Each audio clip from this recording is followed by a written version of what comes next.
Today in Adult Mathani, I'm going to show you some lacing techniques for your sneakers. I am 4 days out from the Philadelphia Marathon. It is my first marathon. And during my training, I've noticed that I was having a lot of numbness in my feet when I was running. And so I've actually learned some techniques that are helpful to prevent that numbness in the feet. So if you've ever noticed on sneakers, there's a second hole in the sneakers.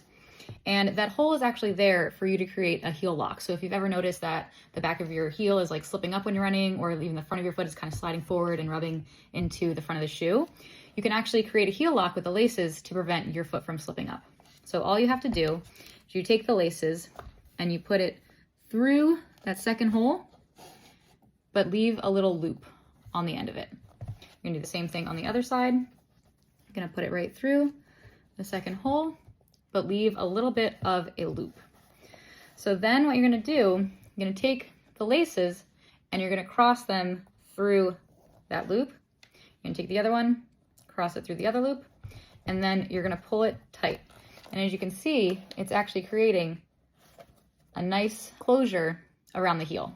Versus if you just have your regular shoelace, you didn't put the lace through the second hole, and you pull tight, you can see it's not really constricting around the heel if you compare it to the other one. A second technique that I learned is, once you have the heel lock laced up, you don't want to lace your shoes on your foot flat on the ground. You actually want to have your foot up here so that your heel is being pushed down to the back of the shoe. So I'm going to put my shoe on, and then I'm going to stand to tie the laces, but I'm going to put my foot up and make sure that my heel is pressed down. And then I'm going to tighten from the bottom of the shoe first, and then up the shoe.